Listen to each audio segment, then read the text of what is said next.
कृष्णाय नमः। भक्त तथा भगवान के मध्य 5 प्रकार का संबंध हो सकता है।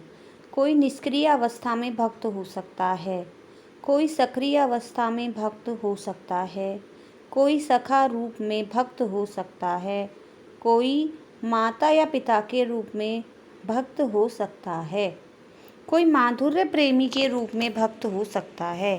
अर्जुन का कृष्ण से संबंध सखा रूप में था। निस्संदेह इस मित्रता, सख्य भाव तथा भौतिक जगत में पाई जाने वाली मित्रता में आकाश पाताल का अंतर है। यह दिव्य मित्रता है जो हर किसी को प्राप्त नहीं हो सकती। निस्संदेह प्रत्येक व्यक्ति का भगवान से विशेष संबंध होता है और यह संबंध भक्ति की पूर्णता से ही जागृत होता है।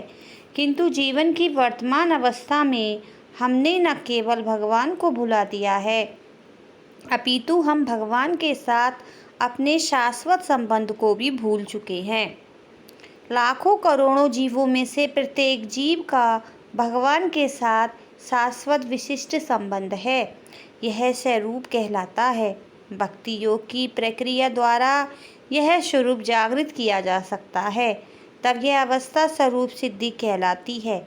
यह स्वरूप की अर्थात स्वाभाविक या मूलभूत स्थिति की पूर्णता कहलाती है। अतः अर्जुन भक्त और वह भगवान के संपर्क में मित्र रूप में था। हमें इस बात पर विशेष ध्यान देना चाहिए कि अर्जुन ने भगवद गीता को किस तरह ग्रहण किया। इसका वर्णन 10वें अध्याय में इस प्रकार हुआ है। अर्जुन उवाच परम ब्रह्म परम धाम पवित्रम परमं भवान पुरुषं शाश्वतं दिव्यम् आदिदेवम् अजं विभुम् आहुस्त्वां ऋषयः सर्वे देवर्षि नारदस्तथा असितो देवलो व्यासः स्वयं चैव ब्रवीषि मे सर्वमेतद्रतं मन्ये यन्मां वदसि केशव न हि ते भगवन् व्यक्तिं विदुर्देवा न दानवा। अर्जुन ने कहा, आप भगवान परम धाम पवित्रतम परम सत्य हैं।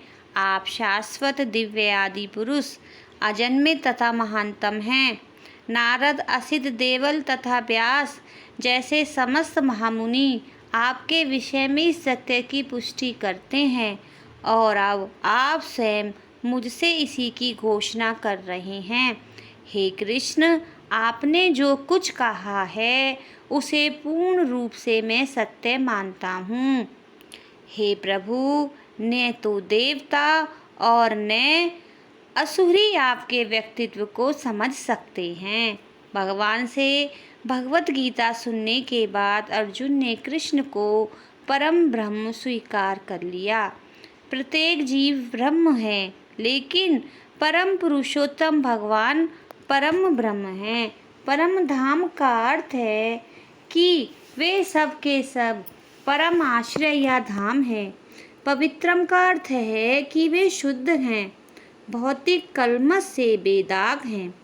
पुरुषम का अर्थ है कि वे परम भोक्ता हैं। शाश्वतम अर्थात आदि सनातन, दिव्यम अर्थात दिव्य, आदि देवम भगवान, अजम अजन्मा तथा विभुम अर्थात महानतम हैं। कोई यह सोच सकता है कि चूंकि कृष्ण अर्जुन के मित्र थे, अतएव अर्जुन यह सब चाटुकारिता के रूप में कह रहा था। लेकिन अर्जुन भगवत गीता के पाठकों के मन से इस प्रकार के संदेहों को दूर करने के लिए अगले श्लोक में इस प्रशंसा की पुष्टि करता है, जब वह यह कहता है कि कृष्ण को मैं ही नहीं मानता, अपितु नारद, असित देवल तथा व्यासदेव जैसे महापुरुष भी भगवान स्वीकार करते हैं। ये सब महापुरुष हैं जो समस्त आचार्यों द्वारा स्वीकृत वैदिक ज्ञान का वितरण यानी प्रचार करते हैं। अतएव अर्जुन श्री कृष्ण से कहता है कि वे जो कुछ भी कहते हैं उसे वह पूर्ण सत्य मानता है। सर्वमेत द्रतम मन्ये, आप जो कहते हैं उसे मैं सत्य मानता हूँ। अर्जुन यह भी कहता है कि भगवान के व्यक्तित्व को समझ पाना बहुत कठिन है, यहाँ तक कि बड़े बड़े देवता भी उन्हें नहीं समझ पाते। इसका मतलब यह हुआ कि भगवान मनुष्य से ऊंचे व्यक्तित्व द्वारा भी जाने नहीं जा सकते हैं। अतएव मानव मात्र भक्त बने बिना भगवान श्री कृष्ण को कैसे समझ सकता है।